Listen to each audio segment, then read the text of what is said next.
Assalamualaikum warahmatullahi wabarakatuh. Baik, di sini saya akan share tentang pasang surut dan perhitungannya menggunakan metode Admiralty. Jadi eh, untuk perhitungannya nanti saya sudah membuat eh, formula pasang surut. Kalau bagi saya atau menurut saya ini merupakan penyempurnaan dari metode Admiralty yang hasil prediksi atau rekonstruksinya itu sangat sangat akurat sekali dibandingkan dengan uh, metode yang lama. Oke, uh, untuk pengenalan ini adalah pasang surut. Jadi kalau secara definisi pasang surut air laut atau tide adalah peristiwa permukaan tinggi rendahnya atau fluktuasi permukaan laut secara periodik yang dipengaruhi oleh gaya gravitasi benda-benda astronomi, terutama matahari dan bulan. Jadi sebenarnya yang mendominasi gaya gravitasi itu bulan karena uh, jarak bulan terhadap bumi itu bukan sangat dekat tapi dekat. Kemudian arus yang ditimbulkan pergerakan massa air oleh pasang surut disebut arus pasang surut. Dan pasang surut ini hanya terjadi di laut dan estuari. Akan saya berikan gambaran atau ilustrasi terjadinya pasang surut di laut. Ini adalah bumi, di mana bumi berputar pada porosnya. Dan bumi itu memiliki gravitasi yang arahnya ke inti bumi atau ke dalam bumi. Kemudian di dekat kita itu ada bulan, di mana bulan juga memiliki gravitasi yang sebesar 1,62 meter per sekon. Dan jarak bumi ke bulan itu 384.400 km. Kemudian gravitasi bumi itu sendiri 9,807 meter per sekon kuadrat. Dan gravitasi matahari itu 274 meter per sekon kuadrat. Dan jarak bumi ke matahari itu 149,6 juta kilometer. Sangat jauh sekali. Jadi biarpun gravitasinya sangat besar karena jaraknya sangat jauh, pengaruhnya terhadap pengaruh gravitasi matahari ke bumi itu sangat kecil sekali dibandingkan dengan gravitasi bulan yang kecil tapi jaraknya dekat terhadap bumi. Ini penjelasannya, di situ ada gaya gravitasi bulan, kemudian ini gravitasi bumi, seluruh permukaan bumi yang arahnya ke inti bumi, kemudian di sisi terluar ini ada gaya sentrifugal. Kemudian di sisi sebelah sini itu kenapa terjadi kenaikan muka laut, itu karena gravitasi bumi yang di sebelah sini itu berkurang karena dikurangi oleh gravitasi bulan. Jadi sisi yang sebelah sini itu gravitasinya tetap, dia menekan ke inti bumi, sedangkan gravitasi yang sebelah sini berkurang. Jadi karena air di permukaan bumi ini mencari kesetimbangan, yang di sisi sebelah sini tetap menekan ke bawah, yang di sini agak sedikit ke atas atau naik. Ilustrasinya seperti ini. Jadi ini balon dalam keadaan utuh, di dalamnya ada udara. Gitu. Kita anggap permukaan balon ini adalah benar-benar bulat, benar-benar bulat. Jadi kita jadi ilustrasinya kita tekan menggunakan tangan pada sisi kanan dan kiri ini. Begitu kita tekan, kita kasih gaya, kita tekan, kita press, maka sisi atas dan bawah ini ini balon akan kalau bahasa Jawanya itu melendung. Melendung itu apa ya? Dia akan menonjol ini karena mendapat tekanan udara yang dari sini. Dia menekan ke atas. Dan yang sebelah sini akan menekan ke bawah. Jadi sisi atas sama sisi bawah ini dia akan lonjong, menggelembung seperti itu. Nah, sama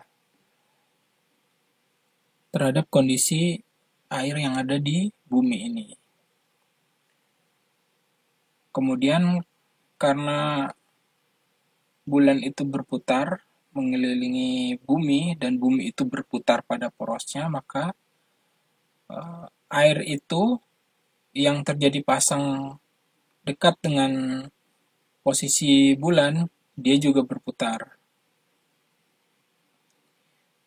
Berputar dan pasang surut itu berpindah-pindah. Kira-kira seperti itu.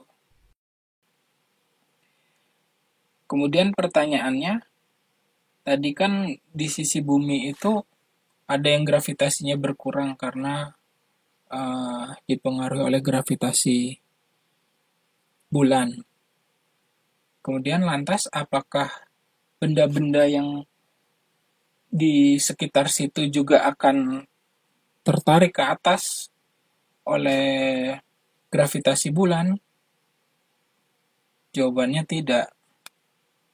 Seluruh benda tetap akan jatuh ke bumi. Jadi seluruh benda akan tetap jatuh ke bumi. Hanya gravitasi di sekitar situ berkurang sedikit sekali.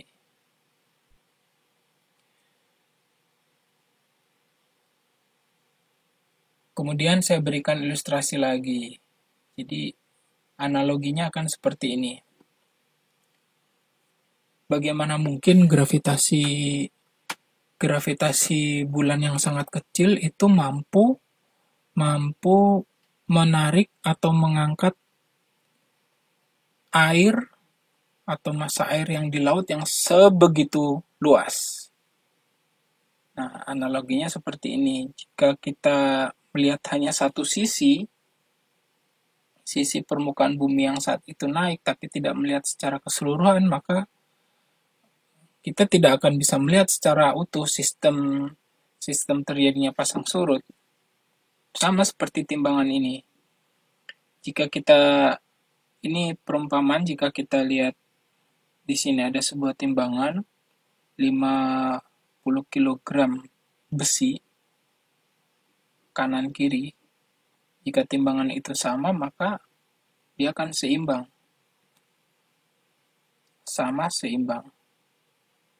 Tetapi jika salah satu sisi kita beri balon, kemudian balon itu mengangkat ke atas, maka yang terjadi adalah kedudukan timbangan tersebut tidak akan jadi seimbang seperti sebelumnya. Jadi, karena yang sebelah sini memiliki daya angkat ke atas, maka sisi timbangan yang kiri ini dia akan ke atas. Naik ke atas. Dan sisi yang kanan, karena dia tidak memiliki daya angkat yang sebelah sini, maka dia turun ke bawah. Nah, kalau kita hanya melihat dari satu sisi yang sebelah kiri itu, besi 50 kg itu mampu diangkat oleh balon.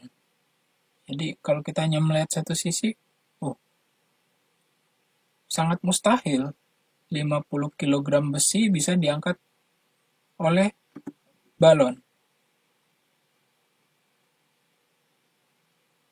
Tapi kalau kita sudah melihat dari keseluruhan sistem, oh ternyata tadinya timbangan ini seimbang, kemudian yang satu ternyata diangkat oleh balon, jadi paham kita. Nah, pasang surut di dunia itu juga seperti itu. Kita harus melihat seluruh sistem, tidak bisa hanya lihat dari satu sisi saja. Kemudian, mengapa hanya air laut yang mengalami pasang surut? Betul, itu yang terjadi pasang surut itu hanya dialami oleh air laut saja. Sungai, kolam renang, air di dalam gelas, dan di danau itu tidak mengalami pasang surut. Mengapa?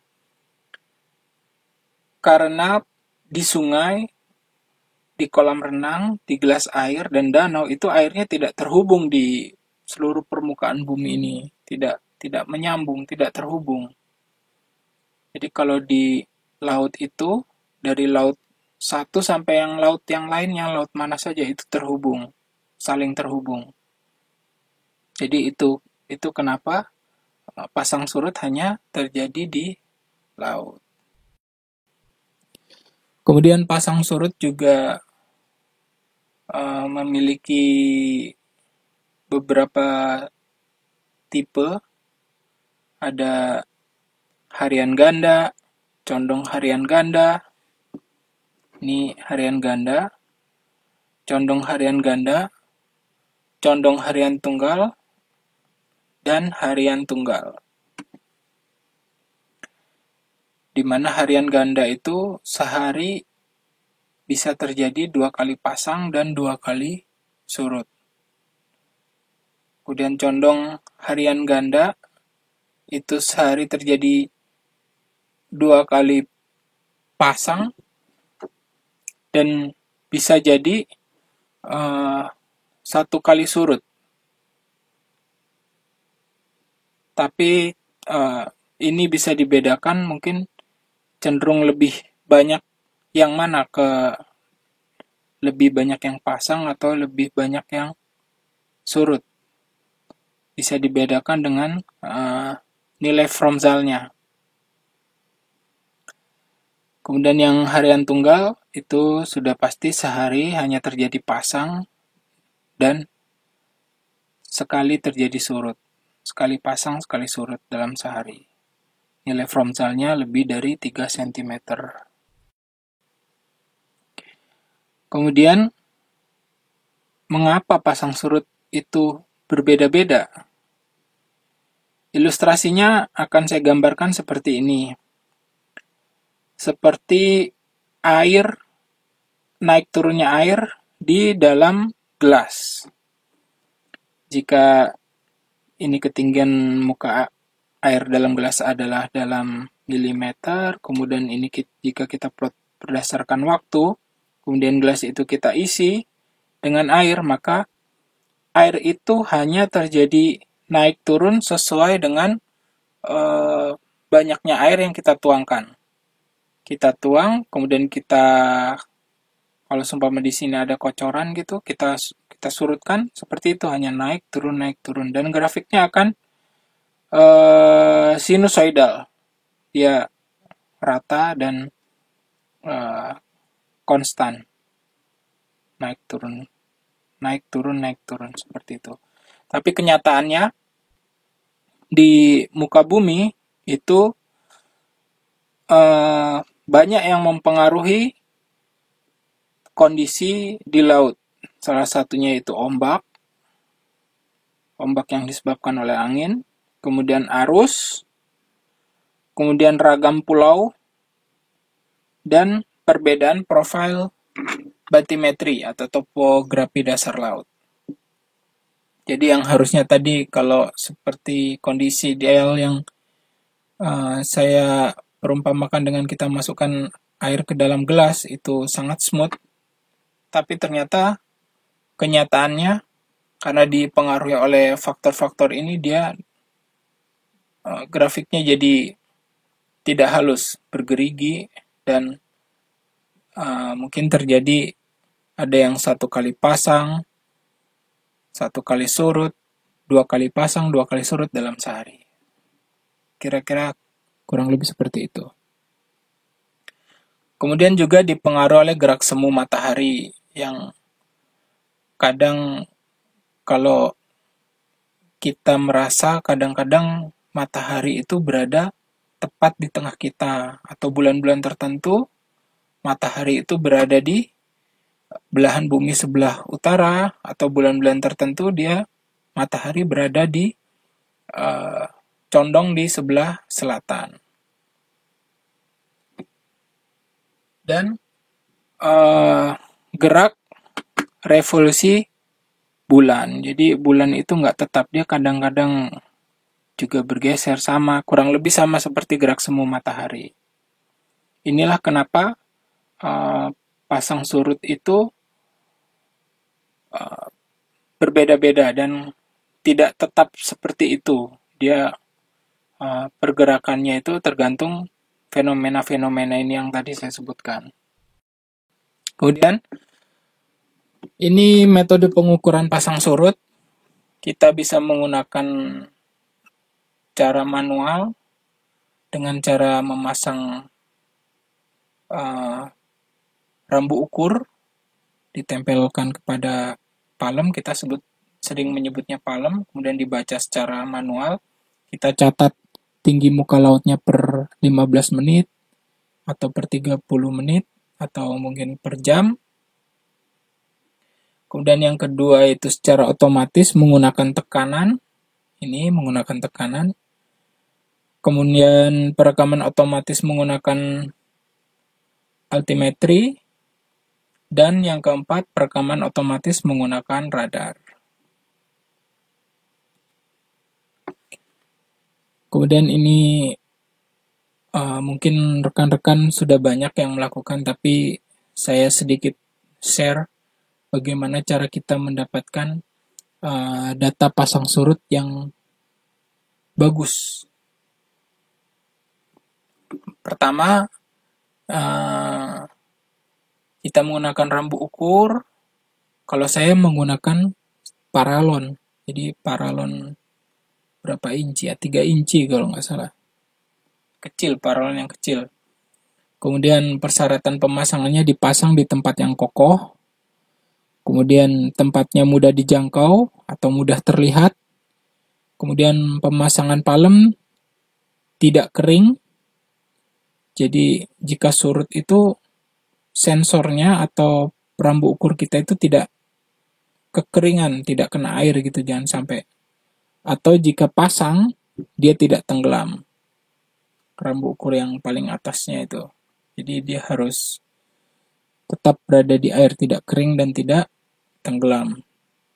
Kemudian dekat dengan BM atau dengan hidropilar. Ini menggunakan pipa paralon 3 inch. Kemudian menggunakan stiker pasang surut. Kemudian satu lagi ini untuk kelengkapannya juga kita beri isolasi atau lakban. Kemudian kita siapkan bor, gergaji, kawat, dan kayu.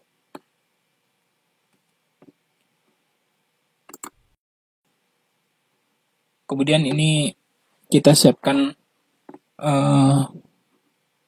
paralon. Ini sensornya sensor pasang surut menggunakan tekanan yang ditanamkan di air. Nah, ini paralon 3 incinya ini. Bawahnya itu kita kasih kotakan kecil gitu, mungkin sekitar 4 cm kali 3 cm. Kemudian kita kasih lubang, yaitu lubang itu. Ini sekitar 30 cm antar lubang. Dari lubang satu ke yang lainnya itu 30 cm-an. Nah, itu di bawah itu, kotak yang bawah itu untuk uh, mengikat leher sensornya itu, kabel di leher sensor, di dekat leher sensor. Nanti uh, video berikutnya akan saya perlihatkan. Nah, ini pita ukurnya. Tapi sebelum kita memasang pita ukur di paralon ini, sebelumnya kita harus mengecek terlebih dahulu apakah pengeprinan pita ukur kita itu mengalami distorsi atau pemelaran. Jadi harus benar-benar kita pastikan dengan penggaris besi. Jadi kalau di stiker kita itu 10 cm, kita harus kita ukur, kita samakan dengan kita koreksi dengan penggaris besi, benar-benar 10 cm apa tidak. Itu. Kalau sudah sama, baru kita tempelkan. Ditempelkan secara baik. Kemudian stiker itu akan menutupi badan pipa atau keseluruhan pipa. Setelah menutupi, baru kita lakban. Setelah dilakban, baru lubang yang tadi itu kita lubangi lagi menggunakan paku. Kemudian kita masukkan sensornya ke dalam pipa. Masukkan sensornya ke dalam pipa sampai ujung. Nah, kemudian ini leher kabelnya ini pada sensor kita ikatkan ke sini agar sensor tidak naik turun. Tapi pengikatannya itu jangan keras-keras biar si kawat itu tidak melukai kabel atau tidak melukai sensor. Nah, kurang lebih seperti ini gambarannya. Ini lehernya, leher sensor yang di ujungnya kabel ini kita ikat. Kemudian lubangan yang tadi 30 cm itu kita ikatkan kepada balok. Balok yang akan menancap ke lumpur. Ini balok yang akan menancap ke lumpur. Kemudian atas bawahnya juga kita ikat biar dia tidak naik turun. Biar sensor atau pipa itu tidak naik turun jika ada ombak. Biar benar-benar kokoh. Nah, yang tidak lupa lagi untuk keamanan, yang di sebelah ujungnya pipa ini kan ada kabel yang masuk. Ini kita harus lindungi dia.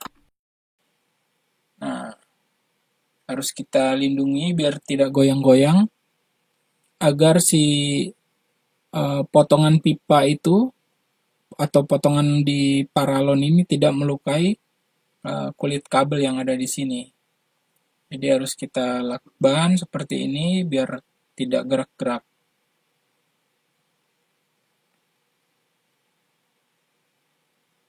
Ya, kita lakban.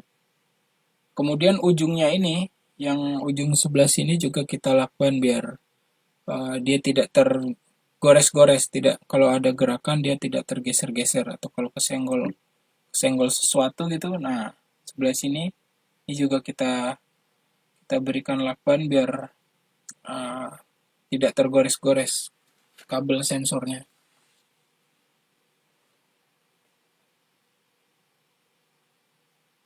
Ya, kurang lebih seperti itu.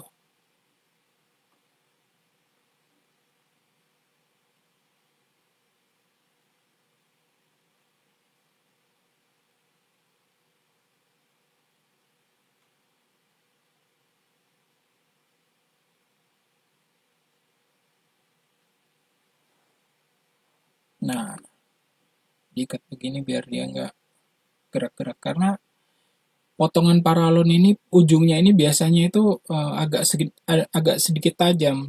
Jadi kalau tidak kita berikan pengaman seperti ini, dia si kabel goyang-goyang kemudian terkena potongan paralon yang tajam ini, dia akan terluka kabelnya nanti. Nah, kemudian baru kita tancapkan ujung kayu ini ke dasar laut. sebelum dipasang, kita harus menancapkan kayu ini terlebih dahulu. Jadi kayu ini kita tancapkan dulu sampai benar-benar mentok sampai benar-benar sudah tidak bisa nancap lagi ke dasar laut. Jadi nanti kan ada bekas lumpurnya.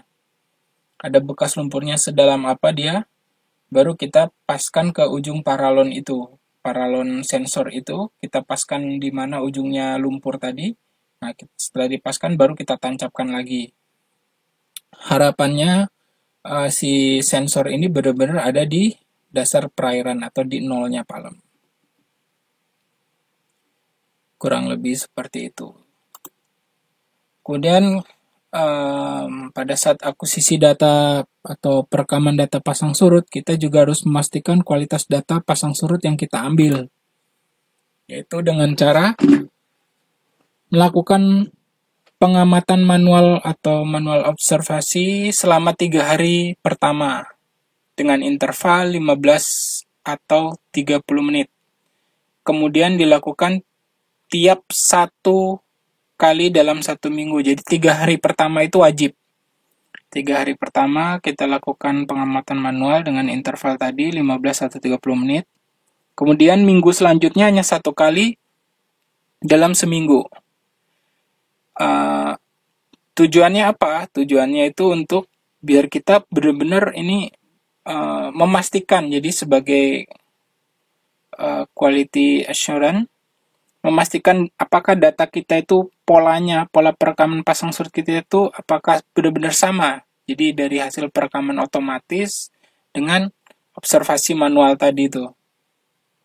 Nah, poin kedua, membandingkan pola pengamatan manual dengan, ini salah ketik ini, dengan data hasil perekaman otomatis. Jadi ini yang biru ini otomatis, yang merah ini pengamatan manual, umpama per 15 atau 30 menit. Jika polanya sama, kita sudah tenang kita, polanya sama. Tapi kalau polanya beda, jangan-jangan mungkin bisa jadi offset setting perekaman pasang surut kita ada yang salah. Nah, itu harus segera diperbaiki. Jadi 3 hari pertama untuk membandingkan data pengamatan manual dan otomatis itu wajib dilakukan. Kalau tidak dilakukan, kita merekam gitu aja, tahu-tahu 30 hari kemudian kita ambil, ternyata datanya salah, sudah. Waktu tidak bisa dimundurkan lagi. Kita akan banyak kerugian di situ. Rugi waktu, rugi biaya. Belum nanti kalau dikolaborasikan dengan data pemeruman, susah lagi nanti. Tidak akan bisa digunakan untuk koreksi data batimetri. Yang ketiga, yaitu melakukan filter atau smoothing terhadap spike atau noise pada data dengan cara merata-ratakan data pada jam sebelum dan sesudah perekaman. Jadi, semacam diinterpolasi agar datanya halus. Tidak serta-merta data kasar atau data apa adanya itu kita masukkan ke metode Admiralty nanti, atau pasang surut yang metode perhitungan pasang surut yang lain. Tidak, kita harus memisahkan di mana antara noise sama yang benar-benar data. Jadi sebenarnya yang kita butuhkan itu tinggi muka air yang memiliki pola halus. Kurang lebih seperti itu. Kemudian kegiatan lain yang tidak kalah penting itu, jangan lupa Palem di stasiun pasang surut kita itu harus kita segera lakukan leveling terhadap BM terdekat. Kan tadi salah satu syarat pemasangannya itu harus dekat dengan BM. Nah, ini harus segera kita lakukan leveling terhadap BM tersebut. Ini hanya bersifat antisipatif, jadi khawatirnya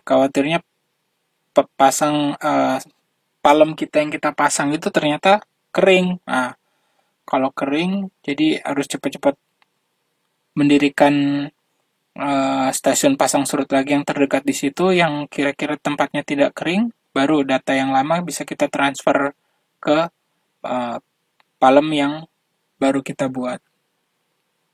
Atau di sisi lain ini dari hasil leveling ini bisa kita lakukan transfer of datum. Sumpama hari ini kita melakukan pemasangan pasang surut di perairan yang sama tapi di titik yang berbeda. Kemudian dari perekaman atau pengamatan pasang surut kita mendapatkan Z0 dan MSL. Kemudian seumpama 5 tahun lagi kita melakukan pengamatan pasang surut di perairan yang sama, masih perairan yang sama tapi titiknya berbeda, mungkin ada geser dikit sebelah sini. Nah, baru kita leveling lagi terhadap BM ini, baru kita bisa hitung lagi sama nggak datumnya. Datum tinggi apa? Tinggi MSL sama cat datumnya apakah masih sama, itu bisa kita lakukan perbandingan seperti itu. Kemudian ini yang perlu kita ketahui pada saat kita melakukan pengolahan menggunakan metode Admiralty, kita akan mendapatkan 9 konstanta harmonik. 9 konstanta itu 1, 2, 3, 4, 5, 6, 7, 8, 9. Nah, ini 9 konstanta harmonik. Kemudian yang ini MSL. Kemudian di sini keterangannya. Kemudian ini besaran kecepatan surutnya. Oke. Kemudian, oh ya, sebelumnya saya mau memberikan kesepakatan persepsi antara model rekonstruksi dan model prediksi atau ramalan pasang surut. Jadi, seperti ini kira-kira. Kalau model rekonstruksi itu data perekaman tide pada hari H jam J. Ini sumpama datanya. Kemudian data pasang surut itu kita olah menggunakan formula atau metode Admiralty atau least square. Kemudian kita hasilkan konstanta. Kalau least square itu kalau nggak salah konstantanya banyak, dia dapat konstantanya banyak. Kalau Admiralty hanya 9 konstanta yang tadi saya sebutkan di atas. Kemudian dari konstanta itu kita lakukan rekonstruksi dengan, kalau Admiralty dengan metode harmonik kepada hari H jam J yang data pengambilan tadi. Nah, ini namanya rekonstruksi. Kemudian dari data rekonstruksi itu kemudian dibandingkan dengan raw data, maka akan menghasilkan residu. Kemudian model prediksi atau ramalan, yaitu kurang lebih seperti ini. Data perekaman tide hari H jam J kemudian diolah menggunakan Admiralty atau least square, menghasilkan konstanta. Kemudian dari konstanta ini dimodelkan ke depan, jadi dia ke depan, diprediksikan ke depan atau mungkin jauh ke belakang, ke tahun ke belakang atau tahun ke depan atau hari ke belakang atau hari ke depan. Ke depan pada hari, jam, bulan, tahun yang akan datang atau yang sebelumnya. Nah, dari situ dibandingkan dengan data yang ada, kemudian menghasilkan residu. Jadi, sama-sama menghasilkan residu. Tapi, kalau rekonstruksi itu ke data itu juga, kalau model prediksi atau ramalan itu ke data yang berbeda, yang akan datang atau yang sebelumnya. Kemudian, oh ya, ada, kalau sesuai dengan yang saya sampaikan di deskripsi, jadi bahwa sebenarnya formula yang saya buat ini adalah merupakan penyempurnaan dari metode Admiralty. Jadi sebagai cerita nih, saya mempelajari Admiralty itu dari tahun 2012. Kemudian saya terus menggunakan itu dan mempelajari itu sampai suatu ketika tahun 2015 saya merasa apa yang saya lakukan itu kok agak kurang tepat. Jadi hasil prediksinya pola yang ada itu sudah sama, tapi terkadang amplitudenya masih kurang sesuai dengan yang ada di lapangan. Kemudian fasenya juga agak sedikit bergeser. Jadi saya mengambil kesimpulan prediksi ini sudah bagus, tapi kurang akurat. Dan indikasi yang lain bisa kita lihat dari nilai residunya yang begitu besar, mungkin di atas 10 cm. Kebanyakan di atas 10 cm. Kemudian saya berpikir apa yang salah? Mungkin ada sesuatu yang salah yang harus diperbaiki dalam formula ini.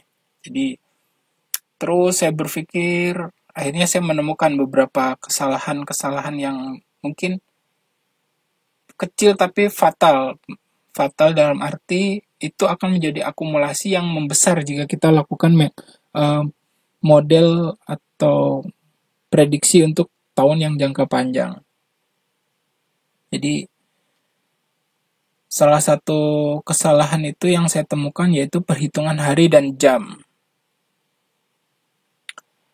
Sebagaimana kita ketahui, revolusi bumi adalah peredaran bumi mengelilingi matahari selama 365 hari 6 jam. Kemudian rotasi bumi adalah bumi berputar pada porosnya selama 23 jam 56 menit dan 4,09 detik. Jadi tidak tepat 24 jam, masih 23 jam lebih, ya mendekati 24 jam. Masih 23 jam lebih. Kemudian revolusi bulan adalah bulan bergerak mengelilingi bumi selama 29 hari, 12 jam, 44 detik, 44 menit dan 3 detik. Nah, dari sini saya ternyata harinya itu bukan utuh 24 jam. Kita selama ini kan berpikir satu hari 24 jam. Ternyata perputaran yang sesungguhnya itu rotasi bumi itu tidak, masih 23 jam 56 menit sekian detik. Nah, kesalahan berikutnya yaitu akumulasi penyumbang budget error berikutnya yaitu koreksi tahunan K1 dan O1. K1 dan O1. Coba kita lihat lagi ke atas. K1, O1. K1 itu deklinasi sistem bulan dan matahari, O1 deklinasi bulan.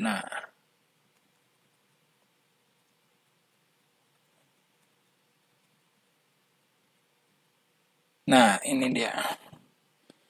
Jadi koreksi K1 O1 itu tiap tahunannya itu berbeda, tidak sama. Ini data yang saya kumpulkan dari rumus-rumus yang terdahulu, mungkin yang populer, mungkin banyak di kalangan oceanografi sudah menggunakan. Itu yang warna merah dan biru, K1O1 perhitungan yang lama. Kemudian akhirnya saya buat dengan model yang sama menggunakan rumus sederhana sin dengan konstanta yang sudah saya tetapkan yaitu 12 yang A, kemudian B-nya 18 dikalikan tahun dikurangi 7, C-nya 7. Ini untuk K1. Untuk yang O1 A-nya 18 dikalikan sin 18, B-nya dikalikan tahun dikurangi 8, C-nya 8. Jadi grafiknya akan seperti ini. Dari koreksi K1O1 ini nanti dampaknya itu nanti ke amplitude data kita. Jadi kalau rumus-rumus yang dulu saya tidak menggunakan ini, amplitude yang ada itu malah tidak setinggi raw data yang ada pada perhitungan rekonstruksi. Jadi masih tinggian raw data daripada hasil rekonstruksi. Dan pada prediksi juga seperti itu, lebih tinggian data yang real di lapangan daripada hasil prediksi. Kemudian saya masukkan rumus ini, baru amplitude itu naik, bisa menyesuaikan dengan data lapangan. Kemudian yang tidak kalah penting yaitu akumulasi penyumbang budget error, yaitu jumlah hari pada tahun kabisat. Kadang-kadang mungkin kalau rekan-rekan ada yang lupa itu tiap tahun, bukan tiap tahun, ada tahun kabisat, di mana kabisat atau non kabisat, di mana bulan Februari itu ada yang 28 hari dan ada yang 29 hari. Kalau kita lupa masukkan atau menyertakan ini, maka secara otomatis hitungan hari kita ada yang bertambah 1 hari atau berkurang 1 hari. Nah, berkurangnya 1 hari dan bertambahnya 1 hari itu akan menjadi distorsi pada fase grafik pasang surut kita. Jadi bergesernya fase itu akan menjadikan kesalahan yang sangat fatal. Jadi hasilnya nanti kalau kita melakukan prediksi atau rekonstruksi, data kita tidak akurat.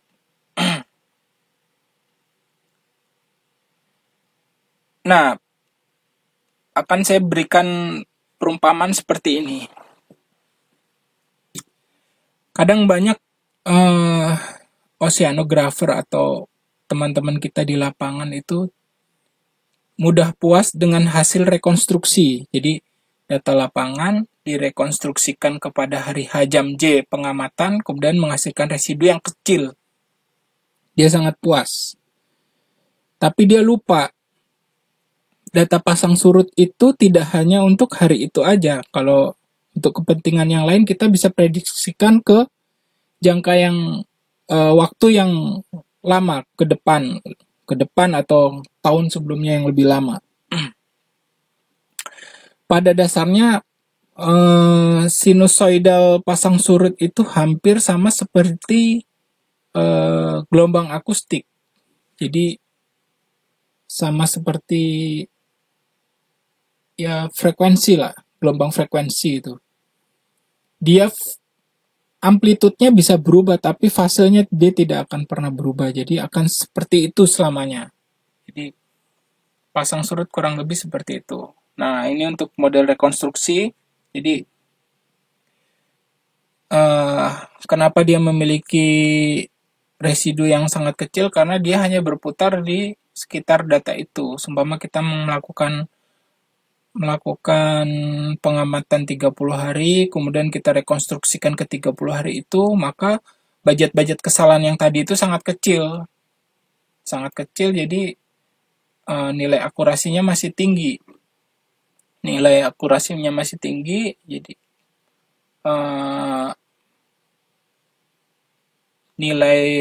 Jadi hasil model rekonstruksinya juga mendekati raw data. Kalau kita lihat dari skema ini, yaitu dari raw data, ini skema model rekonstruksi dari raw data, pengolahan, kemudian menghasilkan konstanta, kemudian di playback atau direkonstruksikan pada hari H jam J pengamatan, kemudian menghasilkan residu. Sedangkan pada model prediksi atau ramalan, yaitu skemanya kurang lebih seperti ini. Ini raw data, kemudian diolah menggunakan metode Admiralty, menghasilkan 9 konstanta, kemudian diprediksikan pada tahun-tahun ke depan atau tahun-tahun ke belakang. Ini saya memberi contohnya di tahun-tahun ke depan. 5 tahun ke depan, 10 tahun ke depan, 15 tahun ke depan, atau bahkan 12-20 tahun ke depan. Nah, dari tahun-tahun ini, kalau pada dari jumlah banyaknya tahun ini kita memiliki kesalahan pada perhitungan hari dan jam, maka ini akan menjadi kesalahan yang terakumulasi. Jadi semakin jauh atau semakin lama kita memprediksikan, maka akumulasi kesalahan itu akan semakin besar, semakin bertambah. Jadi kalau warna biru ini adalah merupakan grafik akurasi data prediksi atau data ramalan. Jadi semakin jauh residunya semakin besar, akurasinya uh, semakin kecil. Akurasinya semakin kecil. Akurasi semakin kecil. Ya, intinya akurasinya makin tidak tepat lah kurang lebih. Kalau bingung, kurang lebih seperti itu. Jadi kalau kesalahan-kesalahan yang di atas tadi kita abaikan untuk metode prediksi atau ramalan, jadi data prediksi kita nanti tidak akan akurat. Nah, sebenarnya nih, antara pengolahan menggunakan metode Admiralty dengan model prediksi itu ada beberapa kesamaan yang tidak boleh tidak sama. Jadi, mesinnya pengolahan dengan mesinnya model atau prediksi ini ada sesuatu yang harus sama. Jadi kalau tidak sama, data kalian tidak akan akurat. Saya jamin tidak akan akurat. Nah, kesamaannya itu yaitu jumlah hari dari tahun 1900 hingga tanggal tengah pengamatan. Poin pertama itu. Kemudian yang kedua itu yaitu akumulasi penambahan hari dan jam per tinggi muka air. Jadi kalau mungkin rekan-rekan yang udah tahu mesin untuk membuat prediksi pasang surut, itu kalau akumulasi hari dan jamnya berbeda, maka hasilnya juga akan berbeda. Jadi kalau saya menggunakan metode Admiralty dengan prediksi harmonik yang saya gunakan, dua mesin itu nilai ini berbeda, jumlah ini berbeda, maka hasilnya akan berbeda. Kemudian yang ketiga yaitu jumlah hari dari tanggal 1 Januari tahun pengamatan, seumpama saya melakukan pengamatan di tahun 2020. Nah, itu TMT, terhitung mulai tanggalnya itu 1 Januari itu. Kalau dari pengolahan data menggunakan metode Admiralty, seumpama, terus kemudian mesin yang digunakan untuk prediksinya atau pembuatan modelnya itu berbeda, jumlah hari dari 1 Januari tahun pengamatan itu berbeda di antara dua ini, maka hasilnya tidak akan sama. Kalau diibaratkan itu kayak orang bisa berjalan pakai alas kaki, tapi kalau yang satu pakai sepatu perempuan, yang satu pakai sepatu laki-laki, tetap aja nggak akan pas, nggak akan enak lah dipakainya itu. Nah, kurang lebih seperti itu perumpamaannya. Baik, di sini saya akan menunjukkan pengolahan data pasang surut menggunakan metode British Admiralty. Ini metode tergolong lama, jadi mungkin udah dari dulu ke dulu, dan kebetulan saya menggunakan metode ini dari tahun 2012.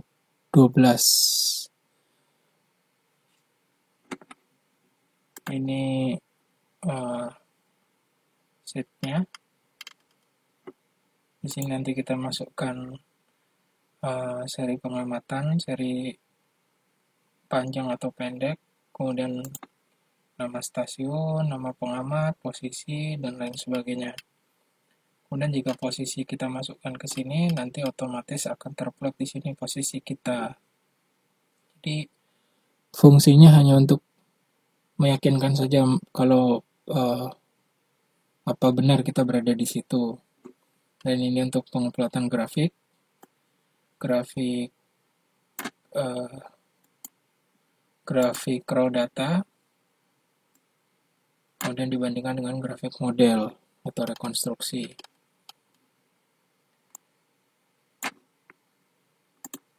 Dan ini datanya. Saya kebetulan punya data dari data tahun 2012 dan tahun 2020. Yang 2020 itu 1 April kemarin, saya melakukan pengamatan selama 30 hari. Data tahun 2012 saya ambil itu di daerah Ancol, di perairan Teluk Jakarta juga. Jadi kebetulan tahun 2012 itu saya melakukan sekolah Cat B dan melakukan pengamatan pasang surut selama 30 hari di pantai Ancol. Kemudian yang tahun 2020 saya melakukan pengamatan di JICT Tanjung Priok. Nah, sekarang kita copy data 29 hari yang tahun 2012.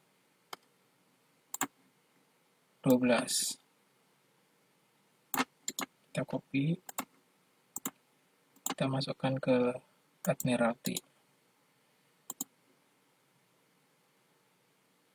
Oke, seri panjang 29 stasiun Ancol, Jakarta Utara. Pengamat Aditya Prayoga. Kemudian posisi kita kopikan saja langsung.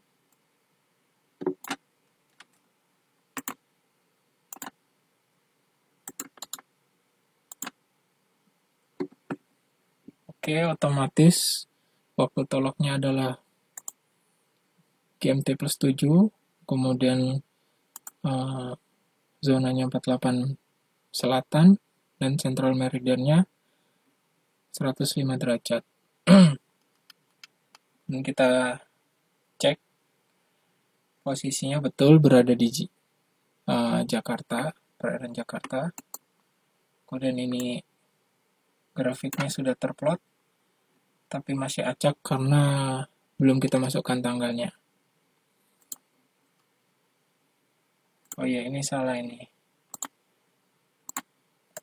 Kita copy dulu. Dia terbacanya masih tanggal formatnya masih tanggal. Kita buka di Notepad, baru kita kopikan di sini. Nah, oke.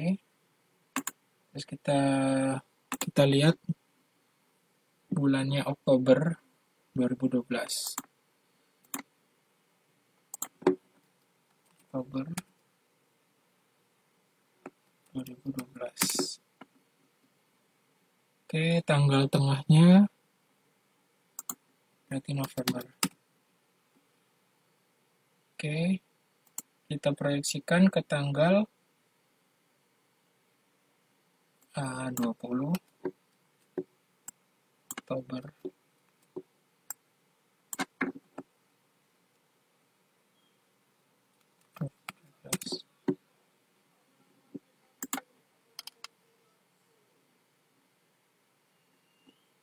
Ini antara data rekonstruksi dengan raw data agar sama, maka di sini juga harus kita ganti. Ini masih 2014, kita ganti 2012. Oke, sangat rapi. Nah, sangat rapi sekali. Kita lihat residunya 2,7 cm. Kemudian Z0-nya kita dapat 60 cm. Dengan tipe pasang surut harian tunggal. Karena nilai frontalnya 5,6 cm. Oke. Pada metode saya ini, Admiralty, saya menambahkan sedikit tools, di mana tools ini kita bisa menambahkan nilai amplitude. Jadi, amplitude yang kita tambahkan di sini, itu akan merubah konstanta 9 konstanta harmonik yang ada di atas ini secara otomatis.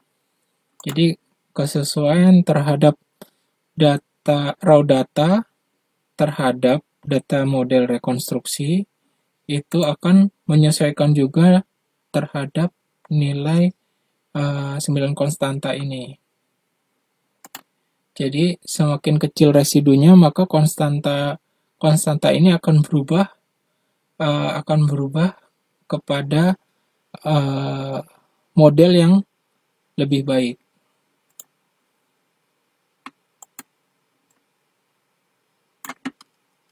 Oke, sekarang prediksinya kita buat ke tahun 2020. Ini yang tahun 2020, pengamatan 1 April 2020. 1 April 2020.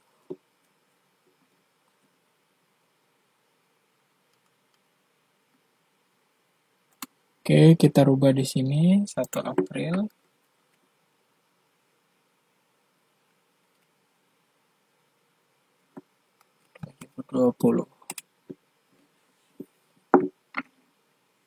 Oke, ini datanya. Kemudian kita bandingkan. Jadi data raw April 2020 Teluk Jakarta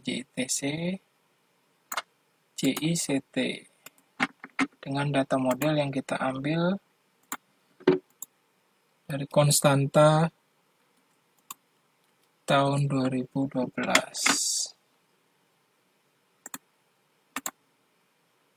Kita kopikan di sini. Ini yang raw data tahun 2020. Oke. Kemudian kita kopikan data prediksi.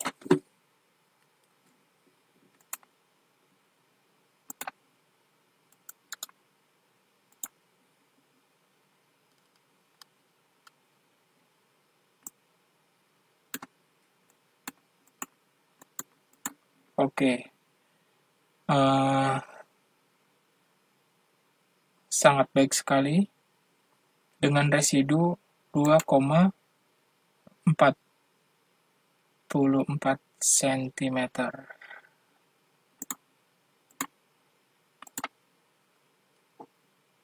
Sangat baik, tapi masih ada sedikit perbedaan. Nah, ini perbandingan data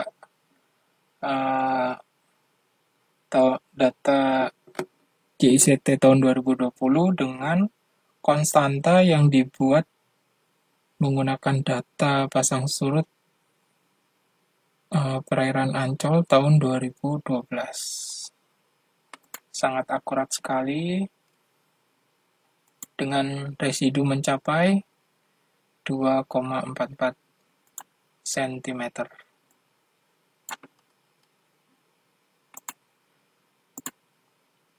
Di rumus saya ini juga otomatis dia menghitung Z0 secara otomatis. Z0, kemudian di sini juga secara otomatis akan menghitung DTS selama 3 piantan. Kemudian ini yang tidak kalah penting adalah otomatis akan membuat surutan atau koreksi type saat kita melakukan post-processing bathymetry, baik itu single beam atau multi beam echo sounder, menggunakan software Carry SIP. Kemudian ini juga ada surutan jika kita menggunakan software Hypack. Ini tinggal kita kopikan, sama ini juga tinggal kita kopikan, terus kita simpan di Notepad, kemudian datanya tinggal di open di software tersebut. Baik, sangat akurat karena beberapa formula di dalamnya saya tambahkan dari hasil saya mengikuti sekolah CAT hidrografi di ITB.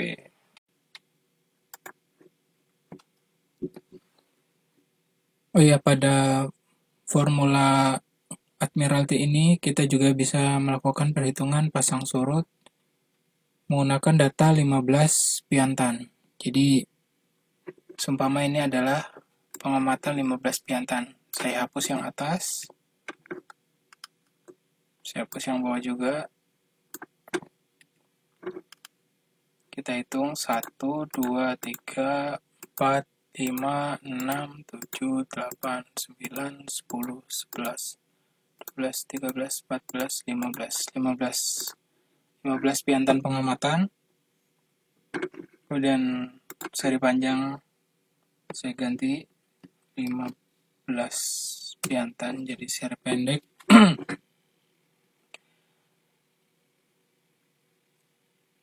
Tanggal awalnya, ini tanggal awal ya, saya geser sedikit berkelihatan. Nah, tanggal awal ini 27 bulan 10, tanggal tengahnya ini yaitu sudah masuk November.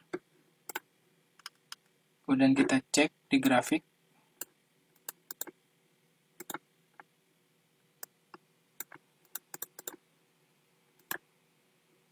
Nah, ini belum pas nih. Kita rubah di sini. Tadi jadi tanggal 27. Oke. Kemudian tanggalnya juga kita ganti. 27.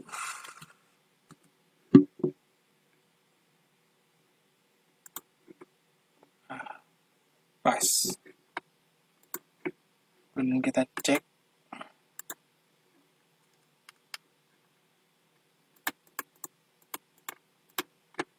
Residunya lumayan besar ini, 4,39 cm.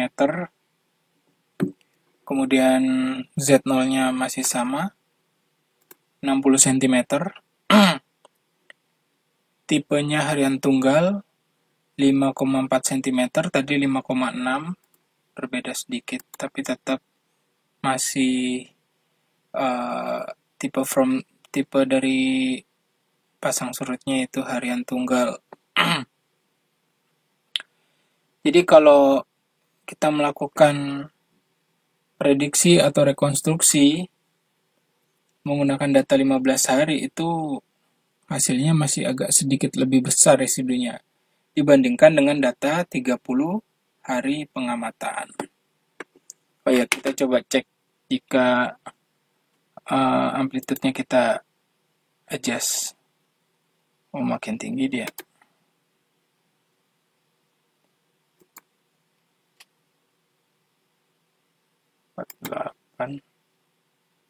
Oh, makin jelek. Ini sudah pas berarti. 4,39. 4,39 cm. Di sini saya kasih keterangan. Ini yang warna biru. Itu residu dan keterangannya good. Yaitu menentukan kualitas baik atau jeleknya model tight. Model rekonstruksi atau prediksi. Dan sebagai hipotesa kualitas baik atau jeleknya hasil pengukuran tight yang dilakukan. Jadi dari sini kita bisa lihat kalau ini besar bisa jadi pada saat akuisisi data itu bagus apa jelek. pada saat perekaman pasang surut. Metodenya bagus kah, caranya, tempatnya, seperti itulah. Kemudian yang pink ini itu adalah hasil perhitungan Z0 yang menggunakan rumus ini.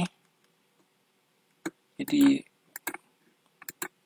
kalau menggunakan formula ini saya masih yakin 99% akurasinya untuk kualitas hasil perhitungan ini. Tapi tetap ini hanya sebuah rekomendasi hitung Z0 dari Hydrographic Surveyor. Dan yang resmi itu dan berhak mengeluarkan cat datum di Indonesia adalah Pushydrosal. Jadi kalau kita menggunakan ini hanya acuan saja. Tetap kita harus mengacu ke Z0 yang dikeluarkan secara resmi oleh Pushydrosal.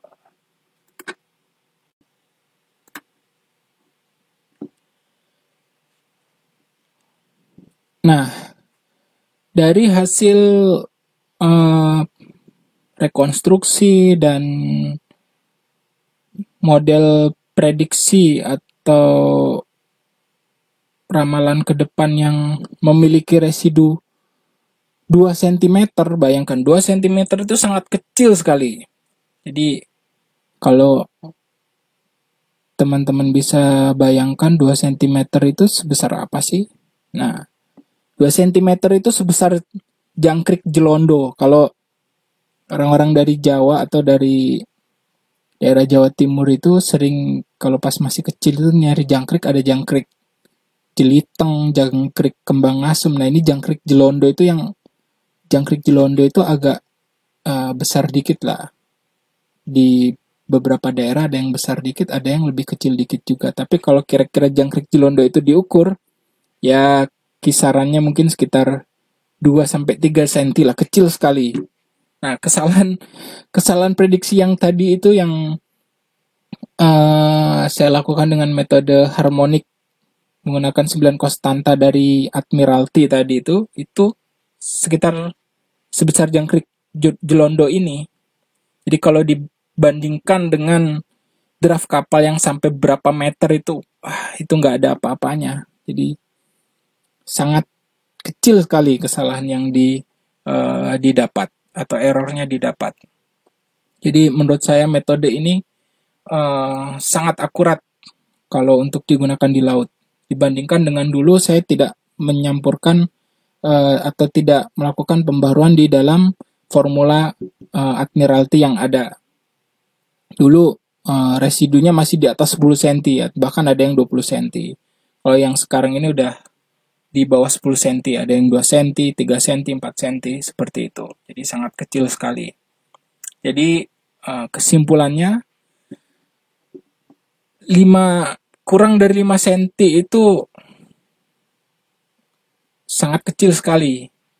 Ya ibarat jangkrik jelondo tadi. Tapi kalau kita tidak melakukan itu, data kita tidak bagus. Jadi kalau untuk kita melakukan prediksi atau ramalan di suatu tempat hasilnya kurang akurat, ya tidak bagus juga untuk keselamatan navigasi. Kalau prediksi itu digunakan untuk menavigasi, itu sangat membahayakan. Tapi kalau akurat, ya insya Allah akan aman. Jangkrik jelondo itu kira-kira sekecil tangan inilah. Kecil sekali. Sangat kecil.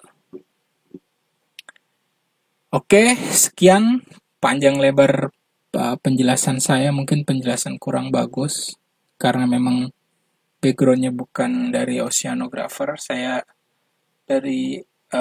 asli hydrographer.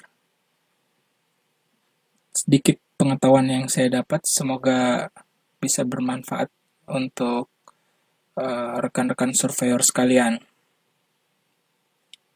Terima kasih, saya Aditya Prayoga. Assalamualaikum warahmatullahi wabarakatuh.